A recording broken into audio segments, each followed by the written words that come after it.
जय मसीह। आज हामी एउटा साक्षीलाई हेर्नेछौँ। एकजना प्रभुको एकजना उहाँको सेवक, उहाँको महान दास एमानुएल आमोस एनीको साक्षीलाई हामी हेर्नेछौँ।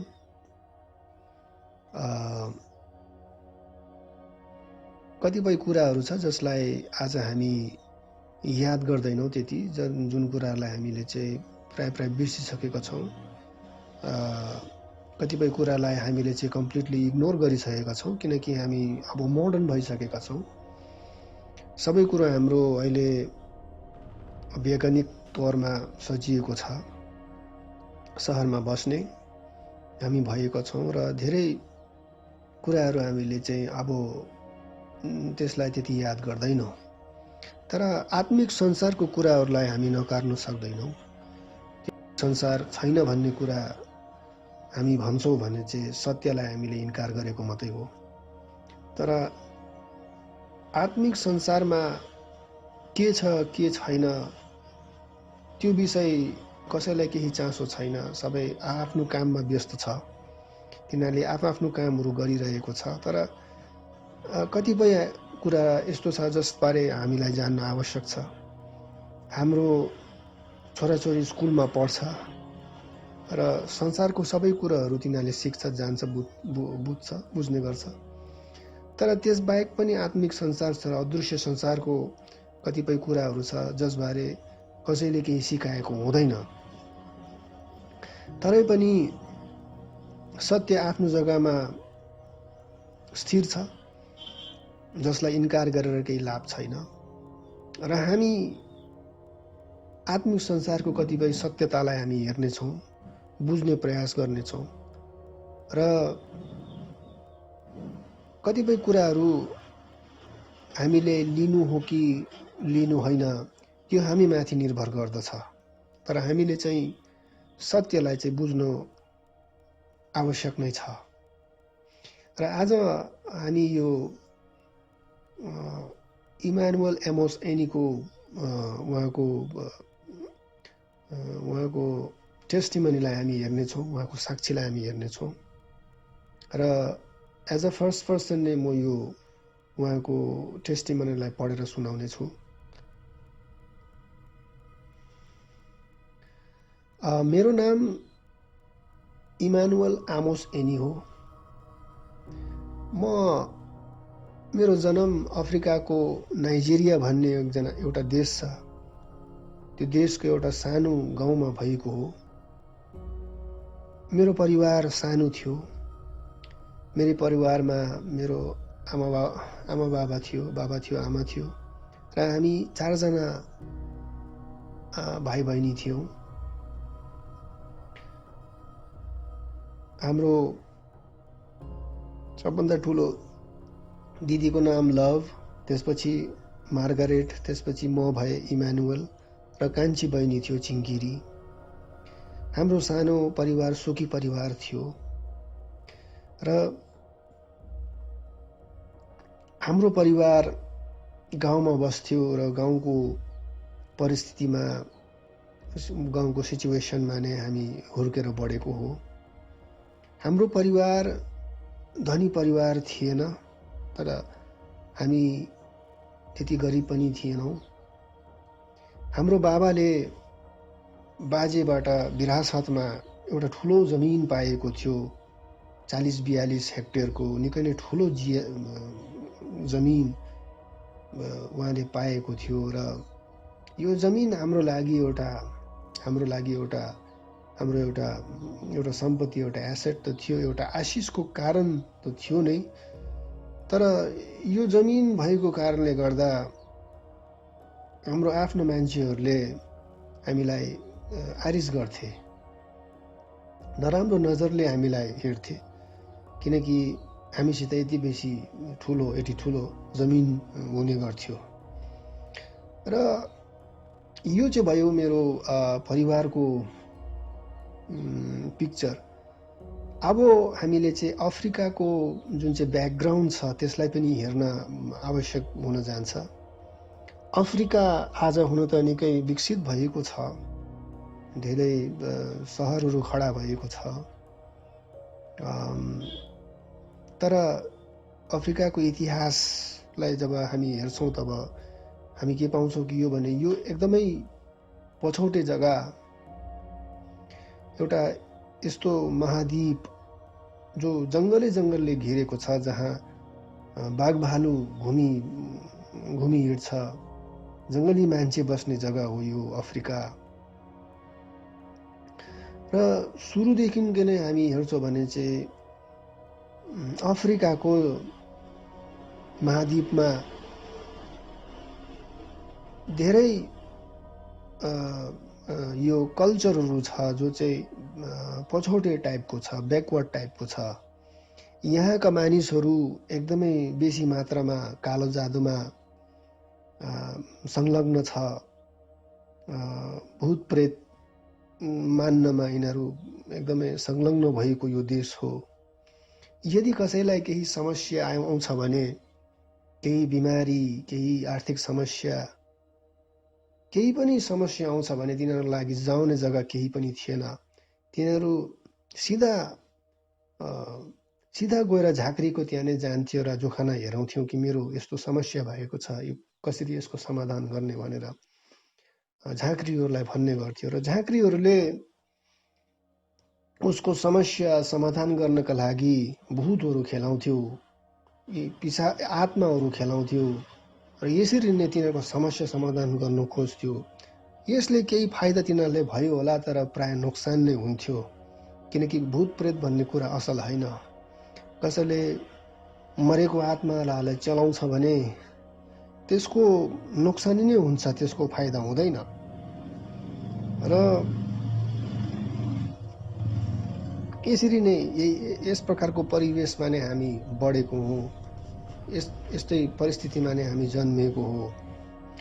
र हाम्रो परिवार गाउँमा हामी बस्थ्यौँ, हाम्रो परिवार सुखी नै थियो। तर अचानक हाम्रो आमाको देहान्त हुन्छ, उहाँ बितेर जान्छ र यो घटनाले निकै ठुलो आघात हाम्रो परिवारलाई पुर्याएको हुन्छ।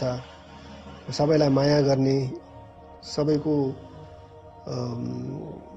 सबैलाई याद गरिदिने एउटा मायालाई गुमाउँदा एउटा ठुलो आघात परिवारलाई पुगेको हुन्छ। र हामीले आमालाई गुमाएपछि त्यसको केही साल बाद हाम्रो बाबा पनि उहाँ पनि बित्नु हुनुहुन्छ र उहाँ पनि अचानक प्रकारले बितेको हुन्छ। र यसरी जब अचानक जब कोही मानिस मर्छ भने त्यति बेलाको गाउँको मान्छेहरूमा कुरा हुने गर्थ्यो कि यो कसैले बिगारेको हो भन्ने कुरा तिनीहरूले भन्ने गर्थ्यो।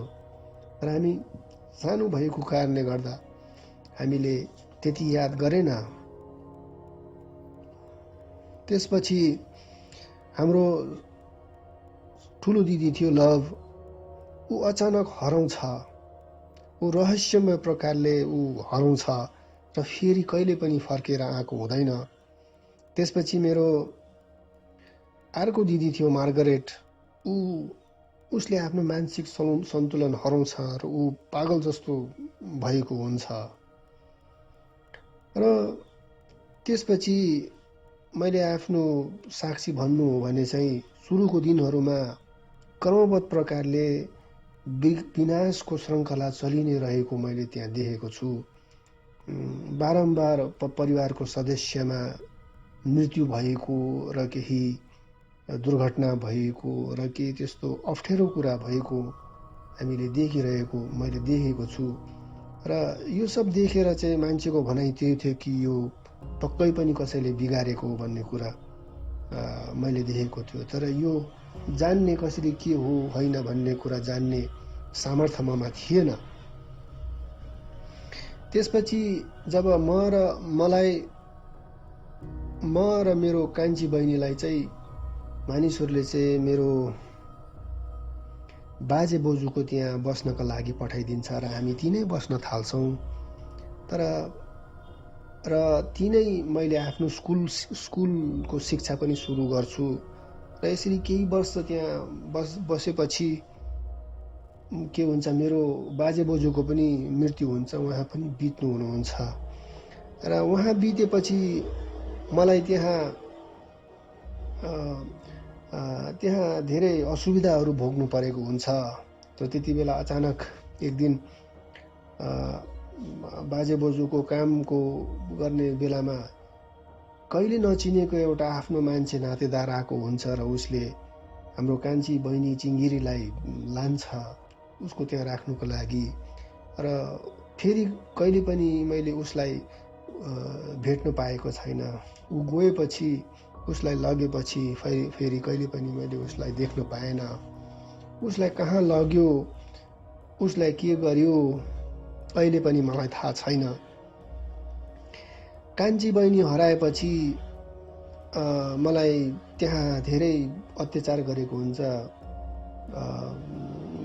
बाजे बोजूको घरमा, र म फर्केर फेरि पनि आफ्नो आमा बाउको घर फर्केर आउँछु र त्यहाँ एक्लै बस्दै गर्छु। र त्यसपछि मेरो भेट मेरो स्कुलको साथी एकजनासित भएको हुन्छ र आफ्नो दुखेसो मैले उसलाई सुनाउँछु र उसले के गर्छ, उसले मलाई उसको आमा बाउको त्यहाँ लान्छ र भनिदिन्छ कि यो मेरो साथी हो र ऊ अहिले एक्लै भाग्छ, उसको देखभाल गर्ने कोही पनि छैन भनेर भन्छ। र उसको आमा बाउले मलाई उनीहरूसित नै बस्नका लागि भन्छ र म उनीहरूसित नै बस्छु र यसरी त्यहाँ दिन बित्दै जान्छ मेरो आफ्नो साथीको घरमा। उसको आमा बाउसित म बस्दै गरेको हुन्छु। तर त्यहाँ पनि समस्या आइलाग्छ। एक दिन अचानक एउटा गाडीको दुर्घटनामा मेरो साथी र उसको आमा बाउको मृत्यु भएको हुन्छ, स्पोट डेड उहाँ हुन्छ। र फेरि म एक्लै हुन्छु। म एक्लै हुँदाखेरि म एक्लै हुन्छु र म फर्केर आफ्नो आमा बाउको घरमा फर्केर जान्छु। अब जीवन धान्नुपर्ने साह्रो कुरा मेरो लागि। मेरो उमेर त्यति बेला बेसी थिएन। 12-13 वर्षको एउटा केटोलाई आफै कमाएर खानुपर्ने परिस्थिति थियो। आफ्नो मान्छेहरूले सघाउने कोही पनि थिएन र म आफै केही न केही कामहरू गर्थेँ यताउति, अरूको खेतमा बारीमा जे काम पायो म त्यो काम गर्थेँ र 2 पैसा कमाएर आफ्नो पेट पाल्ने कामहरू गर्थेँ। र एक दिन यही कामको सिलसिलामा एकजना मान्छेले मलाई हायर गर्छ र उसको खेतमा काम गर्नको लागि लान्छ र म त्योसित जान्छु। उसको खेत निकै टाढा जङ्गल इलाकामा थियो र काम गर्दाखेरि उसले मलाई धेरै प्रश्नहरू गरेको हुन्छ। विशेष गरी उसले मेरो जमिनको विषयमा सोधेको हुन्छ। यो जमिन को विषयमा सोधेको हुन्छ र उसले मलाई भन्छ कि यो जुन चाहिँ तेरो जमिन छ यो तैँले आफ्नो मान्छेलाई दिनुपर्छ, आफ्नो काकाहरूलाई दिनुपर्छ भन्ने कुराहरू मलाई भनेको हुन्छ। तर मैले साफ इन्कार गरिदिन्छु कि म यो जमिन कसैलाई दिन सक्दिनँ, यो मेरो आमा बाउको जमिन हो, म कसैलाई दिन सक्दिनँ भनेर जब भन्छु, यो कुरा सुनेर ऊ एक्कासी रिसाउँछ र कराएर भन्छ कि म अब तँलाई मार्छु भनेर भन्छ र उसले हतियार लिएर मलाई आक्रमण गर्छ। मलाई मार्नको लागि ऊ कुदेर आउँछ र म कालिन्छु, म चिच्याउँछु। तर मेरो पुकार सुन्ने कोही थिएन त्यति बेला। मेरो मद्दतको गुहार सुन्ने त्यहाँ वरिपरि कोही थिएन, किनकि त्यो एउटा सुनसान इलाका थियो। र जब उसले मलाई मार्नको लागि आउँछ कुदेर, तब म भाग्छु, त्यहाँबाट जङ्गलतर्फ भाग्छु र एउटा डरलाग्दो सिचुएसनमा म त्यति बेला परेको हुन्छु। त्यो मान्छेले मलाई खेदिरहेको छ मार्नको लागि। उसको हातमा छुरा छ। उसले मलाई मार्नको लागि उसले मलाई खेदिरहेको छ र म जङ्गलमा भागिरहेको छु र धेरै बेर हामी जङ्गलमा भाग्छौँ, म भाग्छु र उसले मलाई मार्नको लागि खेदिरहेको हुन्छ। र भाग्दा भाग्दा अचानक म एउटा जङ्गलको एउटा गड्ढामा त्यहाँ पर्छु, म त्यहाँ लड्छु र दङ्गामा लडेपछि म तिनै लडेकै हुन्छु, निकै थाकेको। तर त्यहाँ त्यो गड्डामा भएको त्यो घाँसहरूले, त्यो जङ्गलहरूले पनि मलाई छोपेको हुन्छ र म चुपचाप तिनै बस्छु। त्यो मलाई खेद्ने, मार्नु खोज्ने मान्छे त्यहाँ आएको हुन्छ र खोज्छ मलाई धेरै खोज्छ र तर उसले मलाई पाउँदैन, किनकि मलाई देख्न सकेको हुँदैन, किनकि म त्यो गड्डामा भित्र पसेको हुन्छ र मलाई त्यो जङ्गलले छोपेको हुन्छ। यसकारण उसले मलाई देख्न सक्दैन र केही बेर उसले मलाई खोज्छ र खोजेर ऊ फर्किन्छ। त्यसपछि धेरै बेर म गड्डामा बसिसकेपछि राति म त्यहाँबाट निस्किन्छु र अर्कै बाटो म घर फर्केर आउँछु।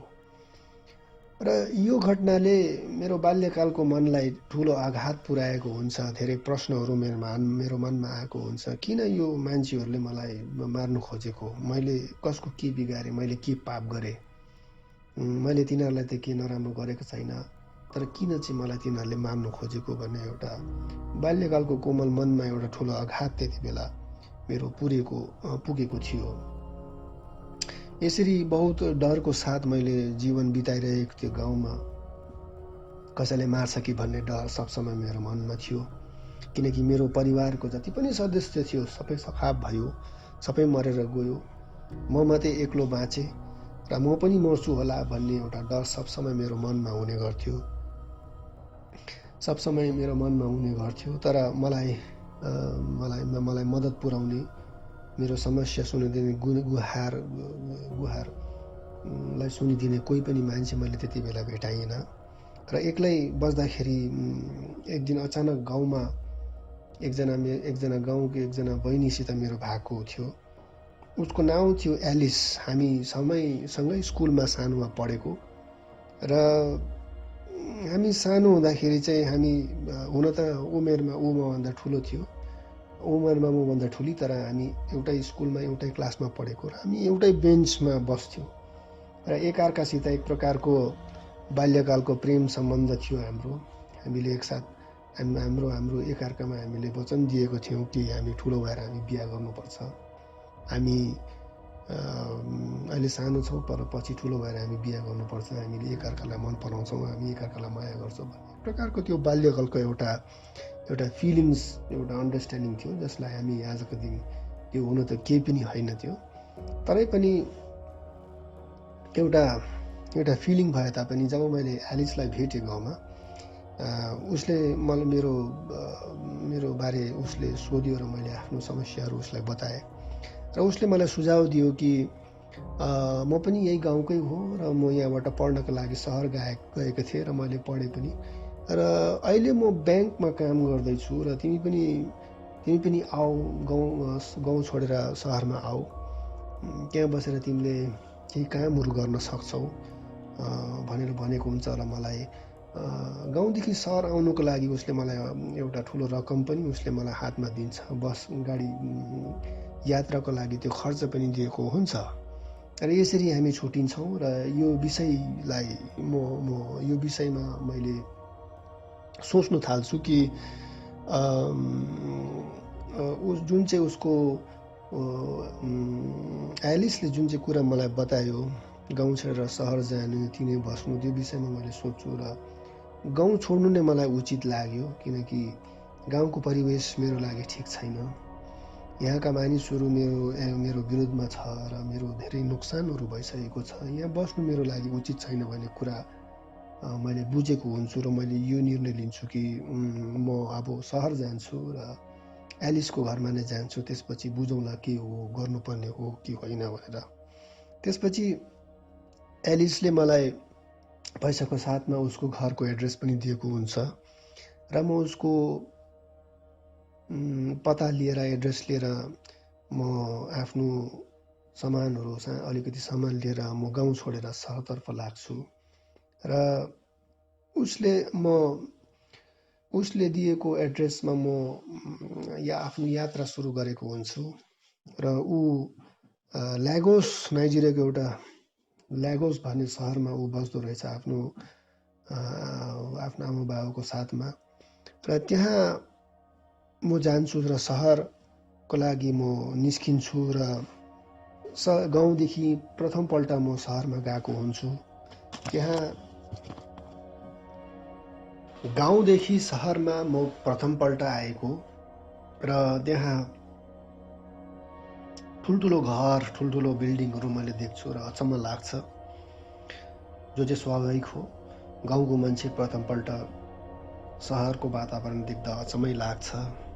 ठुलो सहर, सफा बाटोहरू भएको, सफा सबै जग्गातिर मानिसहरू छ, तर मानिस सबै आफ्नो काममा सबै व्यस्त म देख्छु। कसैले कसैको केही कुराहरू याद गरेको हुँदैन, सबै आफ्नो काममा व्यस्त भएको म देख्छु र राम्रै लाग्छ सहरको परिवेश मलाई। र यसपछि म एलिसको घरमा पुग्छु र एलिसले मलाई उसको आमाबाउसित परिचय गराउँछ र उसले भन्छ कि मैले चुनेको बिहा गर्नुको लागि चुनेको रोजेको केटा उहाँ नै हुनुहुन्छ र उहाँसित म बिहा गर्छु भनेर चाहिँ आमाबाउलाई एलिसले आफ्नो आमाबाउलाई भन्छ। तर आमाबाउले उसको कुरालाई, उसको प्रस्तावलाई मन पराउँदैन र भन्छ कि केटा अहिले सानै छ, अहिले यो बिहा गर्नु हुँदैन भनेर चाहिँ भनेको हुन्छ। र यसरी त्यहाँ बस्दाखेरि, केही दिन बस्दाखेरि एलिस र उसको आमाबाउमा तर्क भइरहेको हुन्छ र यसरी केही दिन पश्चात तर्क भएपछि अचानक उसको आमाबाउ राजी हुन्छ यो सम्बन्धसित तिनीहरू राजी हुन्छ। र त्यसपछि हामी एउटा फ्ल्याटमा जान्छौँ। एलिसको एउटा फ्ल्याट रहेछ, त्यो एउटा घर रहेछ, त्यहाँ हामी जान्छौँ र त्यहाँ हामी बस्न थाल्छौँ। आमाबाउको स्वीकृति पाएर, आमाबाउको आशीर्वाद पाएर एउटा दाम्पत्य जीवन मेरो त्यति बेला त्यहाँ सुरु हुन्छ। र एलिससित म त्यहाँ बस्नु थालेको हुन्छु र गाउँको भन्दा एकदमै अर्कै परिवेश। एलिसले मलाई माया गर्थ्यो र राति ड्युटी गएपछि राति जब ऊ फर्किन्थ्यो, मेरो लागि केही न केही गिफ्टहरू उहाँले ल्याइदिन्थ्यो, केही न केही कोसिली खानेकुरा, लाउने कुरा केही न केही ल्याइदिन्थ्यो र उसको मायाहरू पाएर म निकै खुसी भएको थिएँ, निकै मैले राहत महसुस गरेको थियो। मेरो जीवन एक प्रकारको ओइलाएको थियो, तर मेरो ओइलाएको जीवनमा एलिसको मायाले जीवन दिने जलको काम गरेको थियो त्यति बेला। र हामी त्यहाँ बस्न थालेका थियौँ र यसरी दिनहरू बित्दै गएको थियो र अति नै सुन्दर हाम्रो जीवनहरू त्यति बेला हामीले जिरहेको थियौँ। तर धेरै दिन सुख शान्तिमा मेरो जीवन त्यहाँ, मेरो समय त्यहाँ बितेन। केही दिन पश्चात केही कुराहरूको अनुभव मलाई हुन थाल्यो त्यो घरमा, जसले मलाई अलिकति हल्लायो, जसले मलाई अलिकति डिस्टर्ब गर्यो। सबै कुरो ठिकै छ, तर राति सुतेपछि राति केही न केही घटना हुने, त्यो घरमा एक प्रकारको केही न केही अनुभव हुने। म सुतिरहेको बेलामा कोही बेला घरबाट मैले केही त्यो जङ्गली पशुहरूको आवाजहरू सुन्थेँ। त कोही बेला म सुतिरहेको छु त राति सुतेको बेला, निदाएको बेला त्यो मैले लाग्थ्यो मेरो छेउमा चाहिँ, मेरो बुढीको जग्गामा चाहिँ, मेरो एलिसको जग्गामा चाहिँ कुनै एउटा अजिङ्गर सुतिरहेको जस्तो मलाई लाग्थ्यो। त कोही बेला एलिस हराउँथ्यो, ऊ रुमबाट नै हराउँथ्यो, त फेरि ऊ आउँथ्यो। यस प्रकारको यो अचम्मको अनुभवहरूले मलाई निकै भित्री मलाई डिस्टर्ब गरेको थियो। यो चाहिँ के होला, किन चाहिँ मलाई यस्तो अनुभव भएको, के गाउँको त्यो भूतहरू मलाई सताउनको लागि यो सहरमा आएको हो कि भन्ने एउटा प्रश्न मेरो मनमा थियो। सुरुमा मैले एलिसलाई केही पनि भनिनँ, तर जब दिन बित्दै गयो र जब यो डिस्टर्बेन्स, यो अनुभवहरू पनि जब बढ्दै गयो, तब मलाई ठिक लागेन र मैले उसलाई भने एक दिन कि मलाई यस प्रकारको अनुभवहरू हुँदैछ, यस्तो कुराहरू मैले देख्दैछु, राति सुन्दैछु भन्ने कुरा जब मैले उसलाई भने, तब ऊ एक्कासी रिसाउँछ, एलिस एकौसी रिसाउँछ र भन्छ कि यो सब बेकारको कुरा हो, अन्त मलाई यो कुरा अब नभन भनेर उसले भनेको हुन्छ। यो सब बेकारको कुराहरू हो, यो सब कुराहरू मलाई अब गर्ने खाँचो छैन तिमीले भने मलाई कडाकडी भनेर भनेको हुन्छ। र म उसको प्रतिक्रिया देखेर, उसको हावभाव देखेर म चकित हुन्छु। मलाई अचम्म लाग्छ कि मैले त आफ्नो अनुभवको कुरा मात्रै बताएको, यसमा रिसाउने कुरा के थियो, यसमा अप्ठ्यारो कुरा के थियो। उसले त मेरो कुरा सुन्नुपर्ने कमसेकम, तर उसले त सिधै मेरो कुरालाई चाहिँ रिजेक्ट गर्यो भनेर चाहिँ एउटा अचम्म मलाई लाग्यो त्यति बेला। त्यसपछि दिनहरू बित्दै गयो, समयहरू बित्दै गयो, म उसित नै बसिरहेको थिएँ। त्यसपछि एक दिन मैले घरको साफसफाइ गर्ने निर्णय लिएँ। घरको रुमहरूमा के छ, कुना काप्चीमा के छ, त्यो अलिकति हेर्ने मैले विचार गरेँ। र जब मैले घरको कुनाहरू हेरेँ, घरको भित्रभित्र जब हेरेँ, तब मैले त्यहाँ टुनामुना जादु गर्ने, काला जादु गर्ने सामग्रीहरू पाएँ। पूजा गर्ने त्यो काला जादुको सामग्रीहरू मैले पाएँ। मानव अवशेषहरू मैले पाएँ त्यहाँ लुकाएको थियो। र यो देखेर मैले बुझिहालेँ कि एलिस खासमा त्यति इनोसेन्ट रहेन रहेछ, ऊ काला जादुको संसारमा संलग्न रहेछ भन्ने कुरामा मैले चाल पाएँ। र निकै डर लाग्यो त्यति बेला मलाई, किनकि उसकै सहारा म यो सहरमा आएको थिएँ र उसकै भरोसा म यहाँ बसिरहेको थिएँ। तर ऊ पनि यही कुरामा ऊ लागेको रहेछ र ऊ पनि यही जुन कुरादेखि म भागेर आएको थिएँ, जुन कुरालाई एभोइड गर्नको लागि म सहरमा आएको थिएँ, तर यो कुराले मलाई यहाँ पनि छोडेन। र मेरो एउटा एक प्रकारको मनमा ठुलो डर जागेर आयो, किनकि त्यति बेलासम्म मैले आफूलाई स्वतन्त्र सोचिरहेको थिएँ। गाउँको समस्याबाट आफूलाई अलग अर्कै संसारमा आएको मैले आफूलाई पाएको थियो। तर अचानक त्यो मेरो सोचमा परिवर्तन आयो। मैले देखेँ कि अब मेरो समस्या सकेको छैन रहेछ, यहाँ पनि मेरो जीवनलाई खतरा नै छ भन्ने मैले देखेँ त्यति बेला। र मैले सोच विचार गरेँ कि यहाँबाट म भागेर जानु पनि अब सक्दिनँ, किनकि जानुलाई कतै जग्गा थिएन। अस्तिसम्म सबै कुरो राम्रो थियो, तर अचानक खासमा म त एउटा धरापमा फँसेको रहेछु भन्ने आफूलाई एउटा शिकार जस्तो मैले देखेँ। र मैले निश्चय गरेँ कि म अब कतै जाँदिनँ, म परिस्थिति मेरो खराब छ, म कतै जाँदैन भनेर मैले निर्णय लिएर म त्यहीँ बसेँ। र त्यस रात एलिस फर्केर आयो र उसले मैले जे गरेको थिएँ, उसले खासमा आत्मामा सबै कुरा देखेको रहेछ। र उसले मलाई आउने बित्तिकै कोल्टे आँखाले हेऱ्यो र मैले बुझिहालेँ कि उसले सबै कुरा अग्रिम जानकारी पाइसकेको रहेछ भन्ने कुरा मैले त्यति बेला चाल पाएँ। र त्यसरी हामी सँगै बस्न थाल्यौँ। र एक दिन उसले मलाई भन्यो कि तिम्रो लागि एउटा निम्तो छ, एउटा इन्भाइटेसन छ, हामी जानुपर्छ भोलि भनेर भन्यो।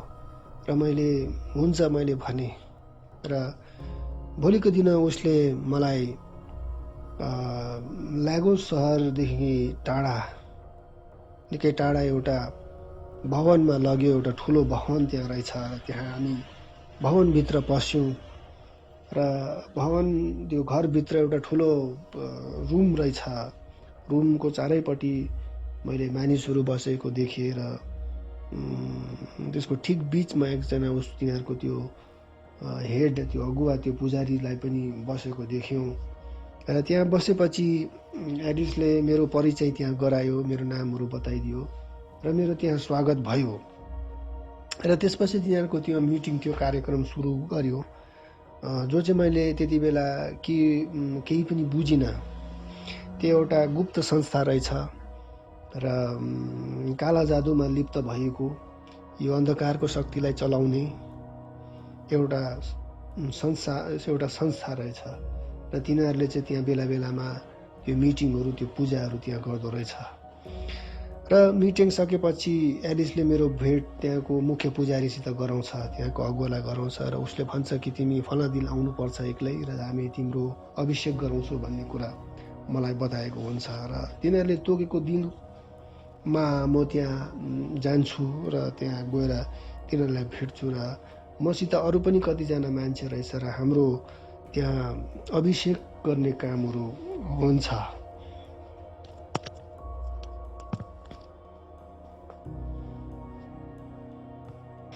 त्यहाँ पूजा र मन्त्रहरू पढिसकेपछि तिनीहरूले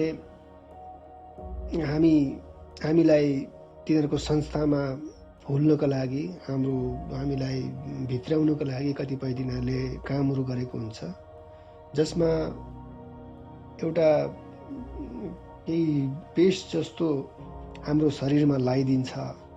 यसद्वारा हामी त्यो संस्थाको मेम्बर बनेका हुन्छौँ।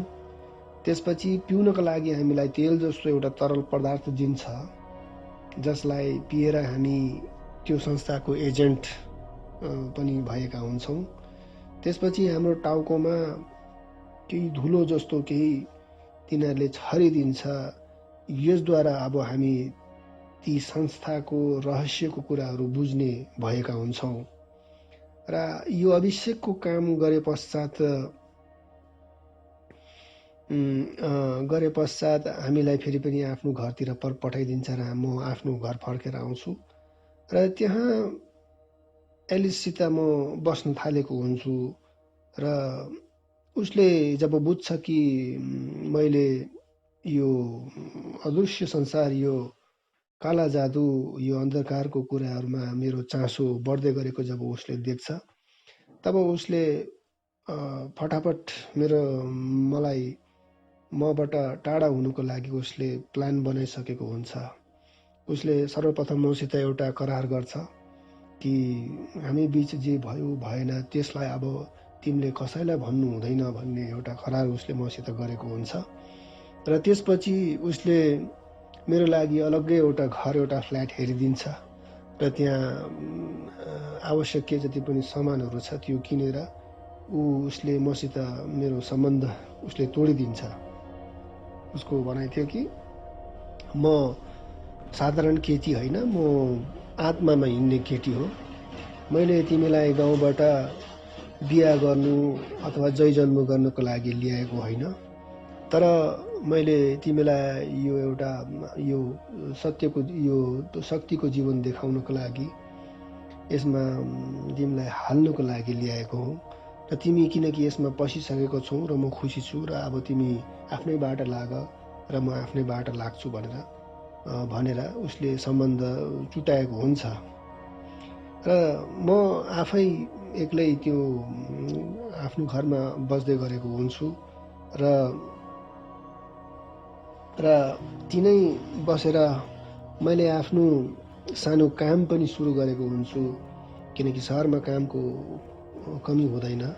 एउटा सानो स्मग्लिङको धन्दा मैले सुरु गरेको हुन्छु र त्यो अदृश्य शक्तिको कृपाको कारणले गर्दा त्यो काम धन्दा मेरो एकदमै राम्रो बढेको हुन्छ र एकदमै कहिले पनि बाधा नआउने, कहिले पनि रोकटोक नहुने। र यसरी मेरो काम निकै बढ्दाखेरि चाहिँ धेरै पैसाहरू मेरो हातमा आएको हुन्छ र मेरो सबै खाँचोहरू पुरा भएको हुन्छ।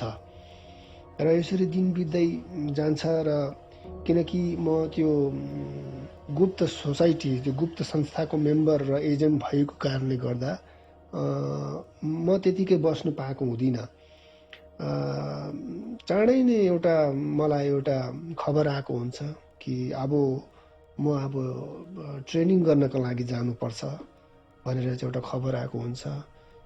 मलाई लिनको लागि मान्छे पनि आएको हुन्छ र उसले मलाई एउटा आत्मामा मलाई निकै टाढा जग्गामा पुर्याएको हुन्छ। एउटा डरलाग्दो एउटा ठाउँमा, एउटा भन्ज्याङमा, एउटा जङ्गल जस्तो जग्गामा मलाई पुर्याएको हुन्छ र त्यहाँ हाम्रो ट्रेनिङ हुन्छ। ट्रेनिङ भन्दाखेरि धेरै दुःख भोग्नु पर्ने, त्यो एउटा यस्तो आत्मिक जङ्गल थियो जहाँ धेरै प्रकारको भूत पिशाचहरू भएको जग्गा, जसको आकारहरू शब्दमा बयान गर्न सक्दैन, त्यस्तो डरलाग्दो जनावरहरू मैले त्यहाँ देखेको हुन्छु। र ती जनावरहरू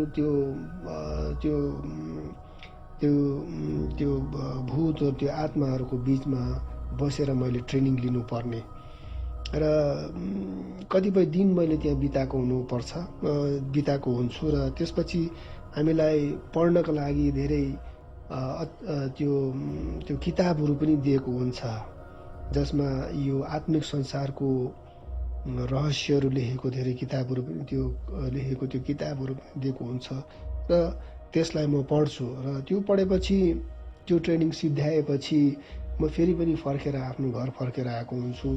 र यो ट्रेनिङहरूले, यो अभिषेकहरूले मलाई साधारण मानिसदेखि अर्कै मानिस बनाएको हुन्छ।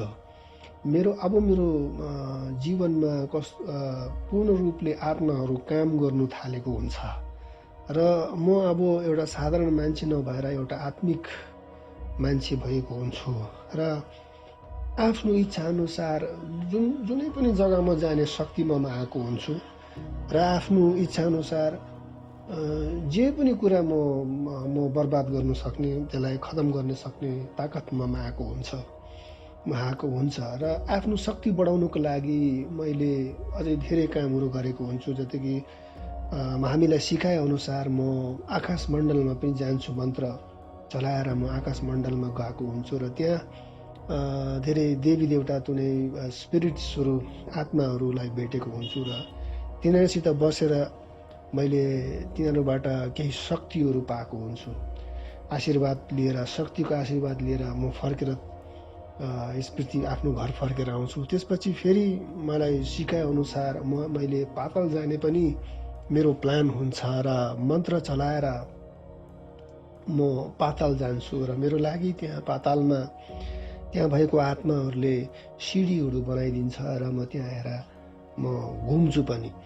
त्यहाँ घुमेर त्यहाँ भएको जुन चाहिँ पातालको जुन चाहिँ संसार छ, जुन चाहिँ आत्माहरू छ, तिनीहरूसित म भेट्छु र धेरै दिन त्यहाँ भेटेर त्यहाँबाट पनि शक्तिको आशीर्वाद पाएर, शक्तिको वरदानहरू पाएर म फर्केर आउँछु। यो सब कुराहरूले मलाई आत्मिक रूपमा निकै बलियो बनाएको हुन्छ र म धेरै मेरो अन्धकारको शक्तिहरू ममा आएको हुन्छ। र यसरी नै दिन बित्दै गएको हुन्छ, समय बित्दै गएको हुन्छ र एक दिन के हुन्छ, यसरी नै म आफ्नै बाटोमा गइरहेको हुन्छु र बाटोमा बस स्ट्यान्ड, गाडी रोक्ने जग्गामा मैले एकजना केटीलाई देखेको हुन्छ। देख्नमा राम्री एकजना लेडीलाई मैले देखेको हुन्छु। उसले पनि मलाई देख्छ, तर हामी कुरा गर्दैनौँ, हामी आफ्नो बाटो लाग्छौँ। त्यसपछि दोस्रो दिन पनि उसलाई म देख्छु, त्यही जग्गामा, त्यही ठाउँमा, उसले पनि मलाई देख्छौँ। केही कुरा गर्दैनौँ हामी, तर हामी केही कुरा गर्दैनौँ। त्यसपछि तेस्रो पटक पनि जब मैले उसलाई देख्छु, तब ऊ आएर मसित कुरा गर्छ र म पनि उसित कुरा गर्छु। मैले आफ्नो परिचय उसलाई दिन्छु, आफ्नो नाम बताउँछु र नामहरू बताउँछु र उसले मलाई कहाँ बस्छौ भनेर सोद्धाखेरि म भन्छु कि म एउटा फलाना जग्गामा भनेर भनेको हुन्छु। तर मैले उसलाई आफ्नो घरको पुरा कम्प्लिट एड्रेस मैले दिएको हुँदिनँ। त्यसपछि उसले भनेको हुन्छ, ठिक छ, म तिमीलाई भेट्नुको लागि आउँछु भनेर उसले भनेको हुन्छु। र केही दिन बितेपछि अचानक म भएको घरको ढोका कसैले ढकढकाउँछ र जब मैले ढोका खोल्छु, त्यहाँ मैले त्यही लेडीलाई देख्छु। एउटा अचम्मको लेडी,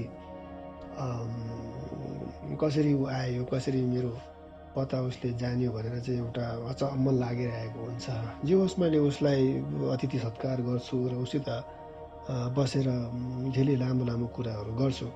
तर ऊ अचम्म एउटा मिस्टिरियस टाइपको ऊ थियो र उसले हामी जहिले पनि बसेर कुरा गर्ने, मैले आफ्नो बारे कुरा गर्ने किसिम हामीले कुरा गर्ने, तर उसले कहिले पनि आफ्नो बारे केही पनि मलाई त्यति बेला बताएको थिएन। र ऊ आउँथ्यो र ऊ जान्थ्यो, यसरी हाम्रो भेटहरू बाक्लिँदै गयो समयअनुसार।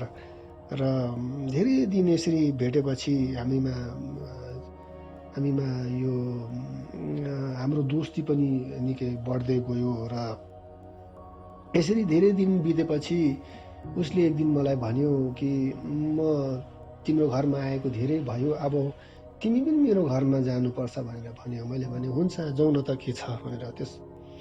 र यसरी हामी के गर्छ, एउटा बसमा चढेर, एउटा गाडीमा चढेर हामी जान्छौँ र सहरभन्दा निकै टाढा हामी गएको हुन्छ र समुद्र किनारमा उसले गाडीलाई रोक्छ र हामी त्यहाँ उत्रिन्छौँ, त्यो बसबाट हामी उत्रिन्छौँ र समुद्र किनारमा हामी यसरी हिँड्दै गरेको हुन्छौँ। र हिँड्दाखेरि मलाई अचम्म लाग्छ, उसले त मलाई घर लान्छु भनेको थियो, यो कहाँ समुद्रको किनार पो यहाँ लग्यो। र उसलाई मैले भन्छु कि यो तपाईँको घर कहाँ छ, यहाँ त यो त समुद्र हो, यो समुद्रमा कहाँ घर छ भनेर मैले उसलाई भन्दाखेरि उसले भन्छ कि नसुर्ताउ न, म तिमीलाई मेरो घरमा अवश्य लान्छु भनेर भनेको हुन्छ। यदि भनेर उसले के गर्छ, आफ्नो ब्यागबाट एउटा बेल्ट जस्तो केही निकाल्छ, निकालेर चाहिँ उसले बाँध्छ, उसले आफूलाई पनि बाँध्छ र मलाई पनि त्यो बेल्टले बाँध्छ। र बाँड्ने बित्तिकै एउटा अचम्मको घटना के हुन्छ भन्दाखेरि चाहिँ पछाडिबाट चाहिँ कुनै एउटा शक्तिले, कुनै एउटा ताकतले हामीलाई चाहिँ धकेलिरहेको हुन्छ पानीमा जानको लागि। र केही छिनमा नै हामीले आफूलाई चाहिँ पानीमाथि उड्दै गरेको देख्छौँ। र पानीमाथि हामी त्यो समुद्रको पानीमाथि उड्दै गरेको हामीले आफूलाई पाउँछौँ र अचम्म लाग्छ। यसरी धेरै बेरसम्म हामी समुद्रको माथि उड्दै गइरहेको हुन्छौँ र धेरै बेरसम्म, निकै टाढासम्म गएपछि अचानक के हुन्छ, हामी पानीको तल त्यो शक्तिले हामीलाई लान्छ र पानीको तल लगेपछि अचानक मैले त्यहाँ देख्छु, एउटा पानीभित्र एउटा ठुलो एउटा सहर मैले देख्छु। एउटा पानीभित्रको एउटा आत्मिक संसार, एउटा अद्भुत आत्मिक संसार मैले आफ्नो अगाडि देख्छु र मैले आफूलाई एउटा ठुलो सहरभित्र उभिएको मैले देख्छु र एउटा अचम्मको आत्मिक संसार मैले त्यहाँ देख्छु। यहाँ चारैपट्टि मान्छेहरू पनि त्यहाँ देख्छु, जवान मान्छेहरू आफ्नो काममा व्यस्त भएको मैले त्यहाँ देखिरहेको हुन्छु।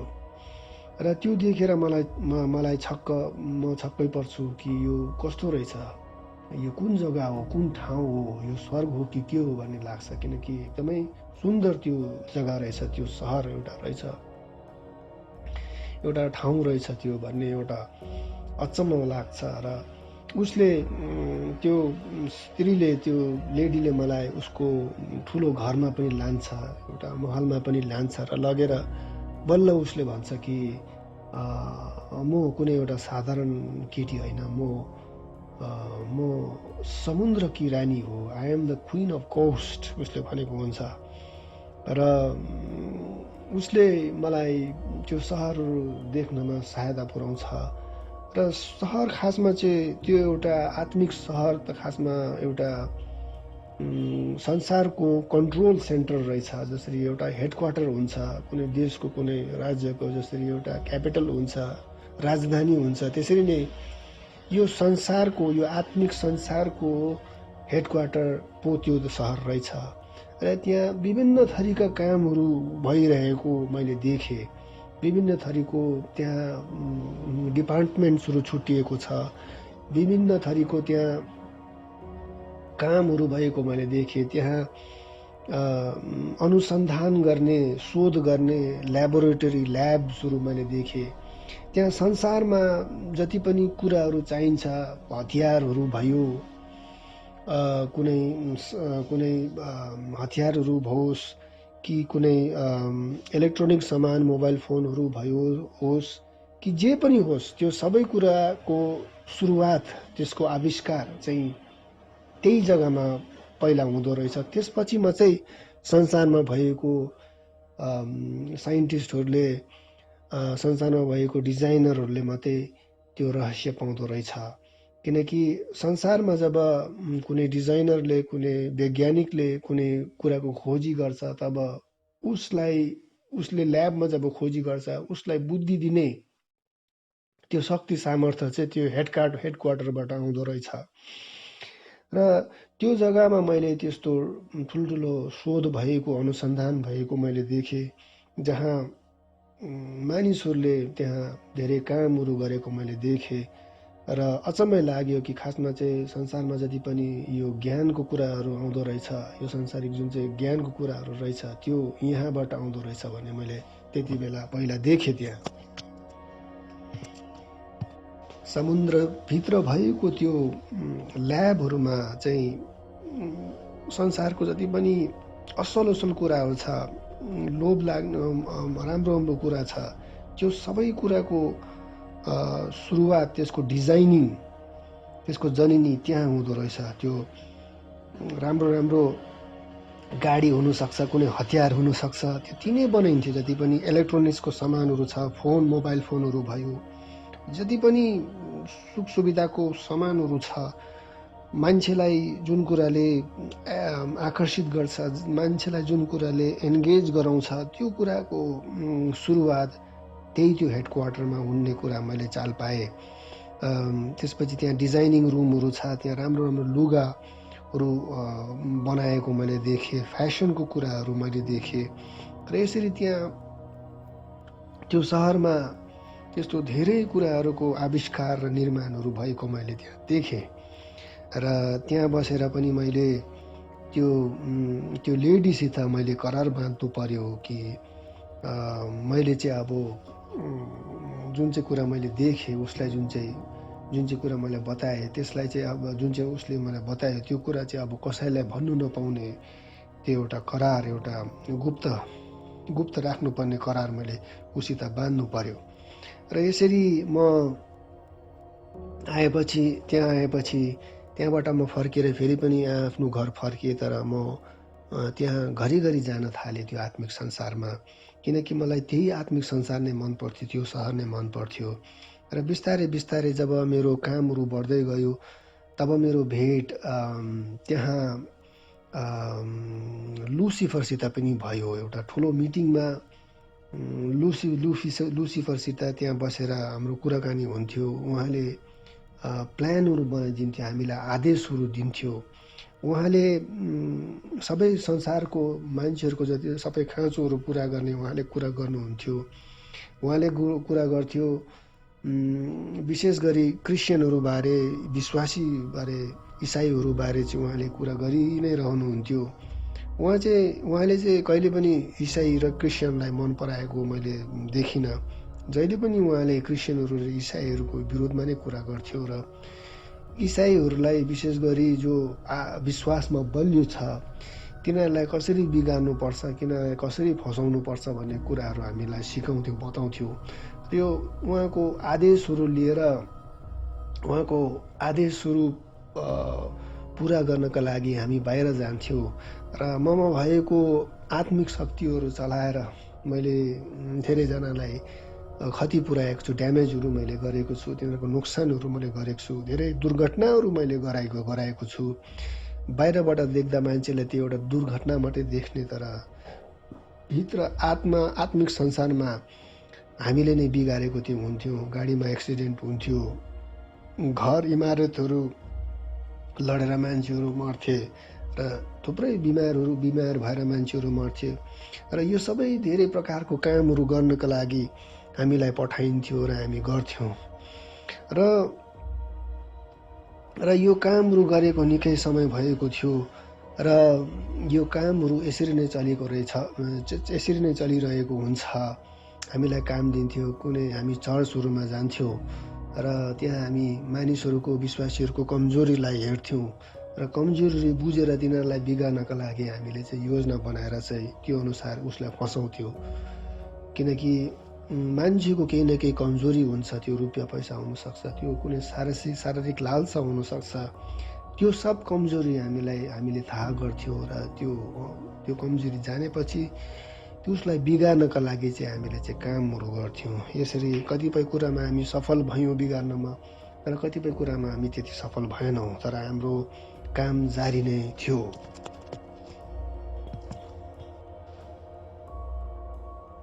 यी कामहरूमा यस्तो धेरै प्रकारको कामहरू मलाई गर्नु थियो। तीमध्ये मलाई एउटा काम चाहिँ मेरै मलाई बदला लिने मौका पनि मलाई दिएको थियो। मलाई एउटा समुद्रकी रानीले मलाई एउटा काम दिएको थियो कि तिमी अब आफ्नो गाउँ फर्केर एकखेप जानुपर्छ र तिमीले चाहिँ आफ्नो काकालाई मार्नुपर्छ। किन मार्नुपर्छ? किनकि यही तिम्रो जुन चाहिँ काका छ, यही काकाले नै तिमीहरूको परिवारलाई बर्बाद गरेको हो। उसले नै उसले नै तिम्रो बाबालाई मार्यो, तिम्रो बहिनीहरूलाई मार्यो, आमा बाउलाई मार्यो, बहिनीहरूलाई मार्यो, बाजे बाउजूलाई मार्यो। अब तिमीले के गर्नुपर्छ? गाउँमा गएर चाहिँ उसलाई मार्नुपर्छ र उसको र यो आज्ञा पाएपछि म गाउँमा जान्छु र मेरो जुन चाहिँ काका थियो ऊ पनि एउटा झाँक्री हो र उसको जति पनि ताकत थियो त्यो ताकतलाई म आफ्नो शक्ति चलाएर त्यो ताकतलाई म नाश गरिदिन्छु। तर उसलाई चाहिँ म मार्दिनँ, किनकि ऊ मेरो काका भएको कारणले गर्दा, आफ्नै बाबाको भाइ भएको कारणले गर्दा चाहिँ मैले उसलाई मारेको हुँदिनँ।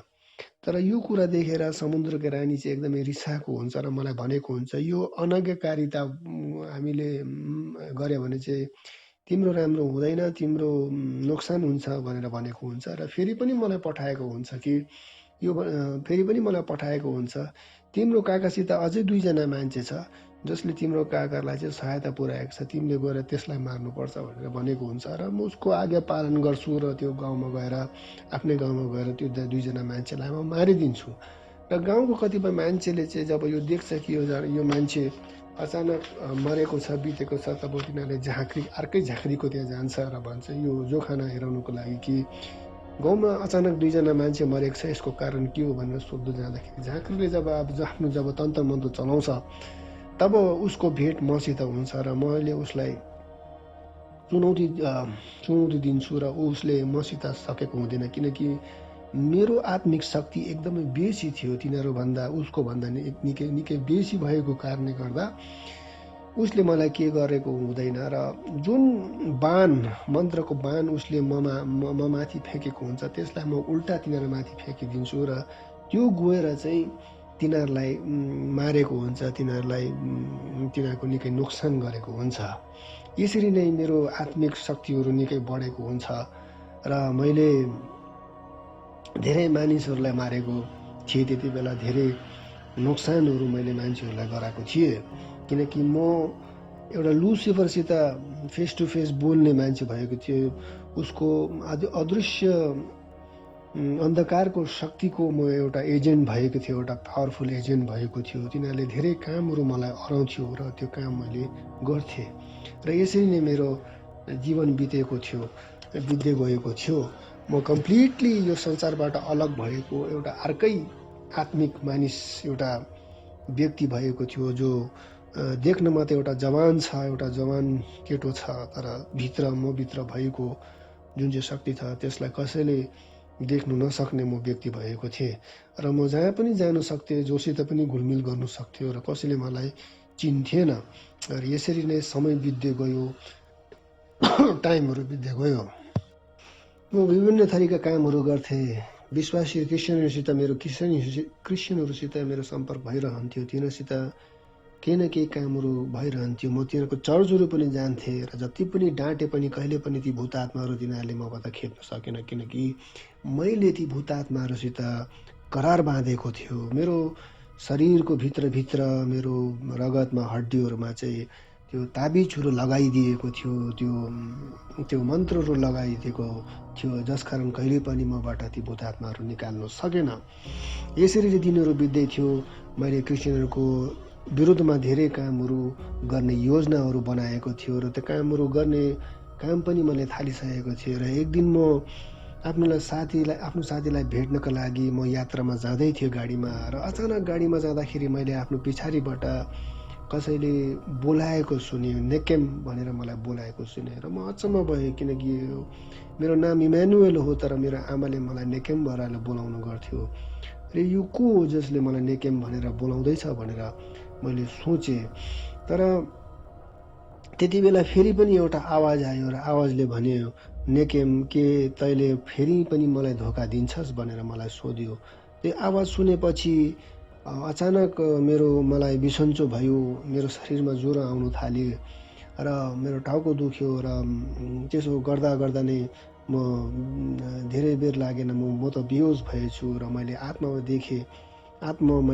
मलाई कसैले मेरो शरीरलाई घिसारेको मैले देखेँ, दुईजना व्यक्तिले घिसारेको मलाई देखेँ र मलाई एउटा ठुलो हलमा पुर्याएको मैले देखेँ र त्यो हल निकै ठुलो थियो र हलको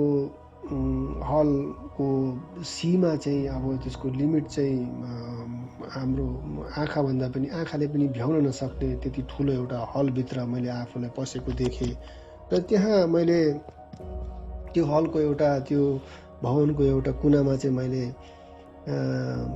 त्यसको भवनको आकाशतिर मैले घाम जुन तारा लागेको देखेँ र त्यो बिचमा मैले एउटा सिंहासन पनि देखेँ र त्यो सिंहासनमा एकजना व्यक्ति बसेको मैले देखेँ, जसले एकदमै उज्यालो लुगा लगाएको मैले देखेँ र त्यो मान्छेलाई मैले चिनिनँ, तर मैले त्यो व्यक्तिलाई त्यो सिंहासनमा बसेको देखेँ र त्यो मान्छेले मलाई बोलायो, यता म कहाँ यहाँ आऊ भनेर बोलायो।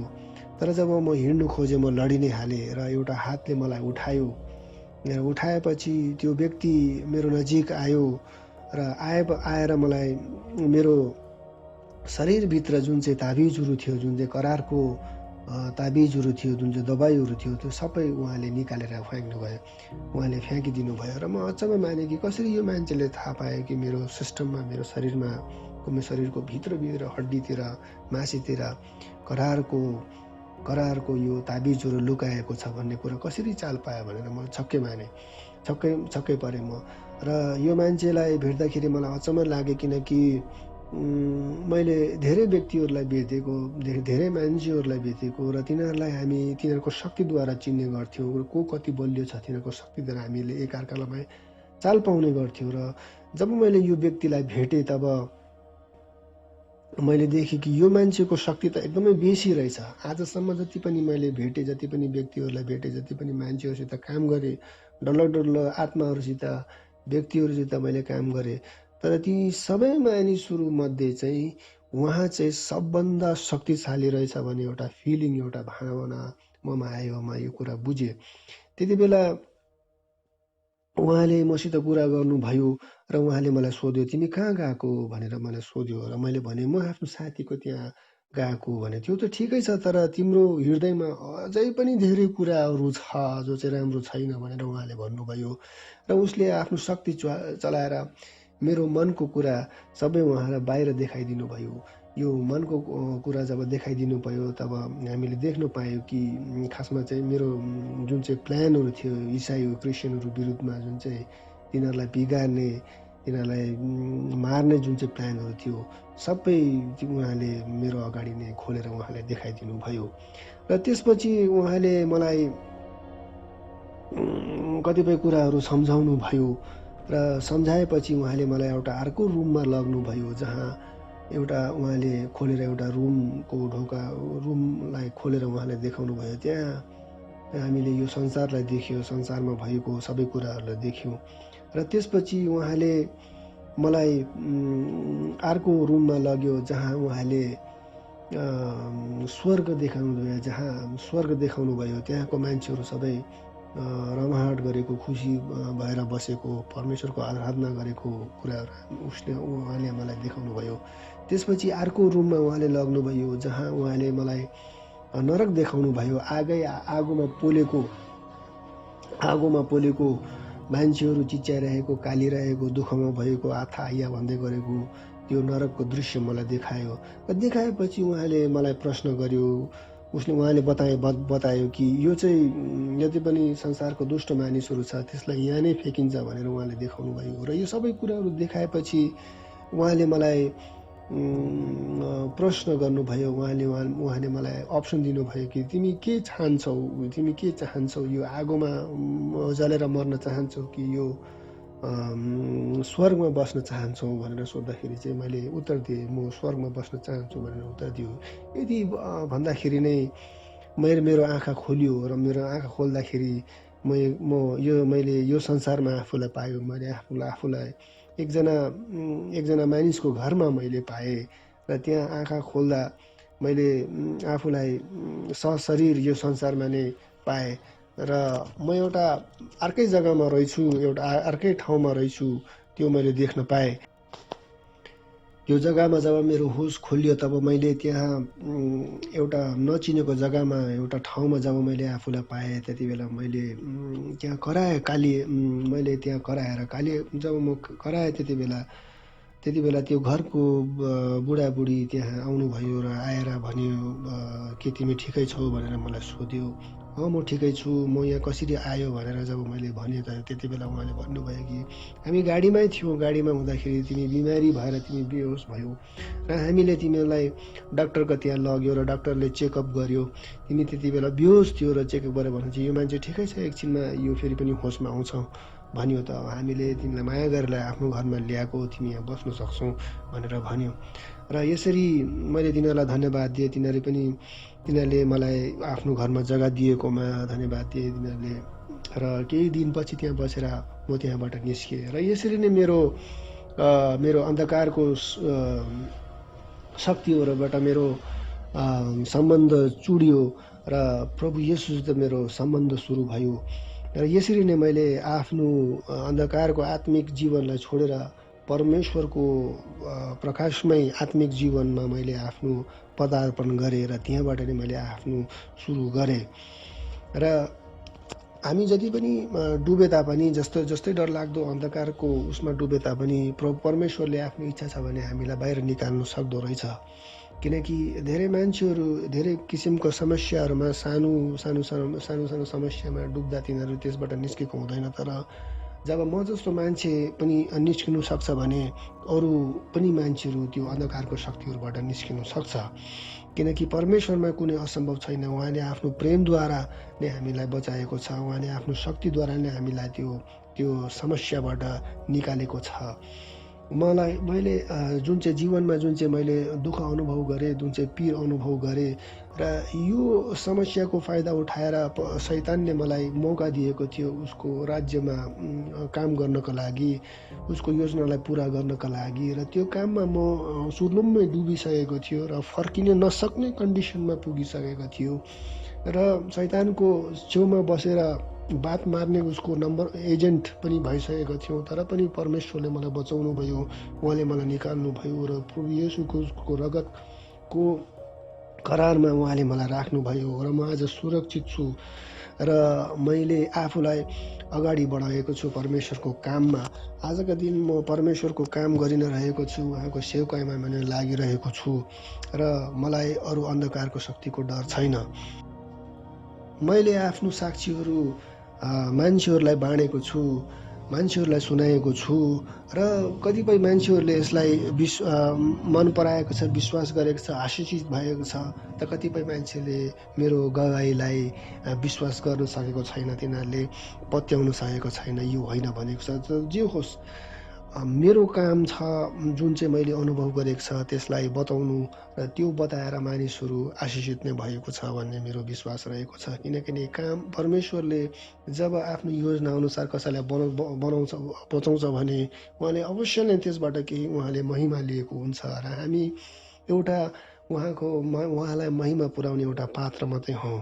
र यसद्वारा नै हामीले आफूलाई परमेश्वरलाई महिमा दिन सकेका छौँ। किनकि बिगार्ने भन्दा बचाउनेको हात ठुलो छ, नाश गर्ने भन्दा बनाउनेको हात ठुलो छ। र यो कुरा नै मैले आफ्नो जीवनमा सिक्न सकेका छौँ। आमेन। जय मसीह।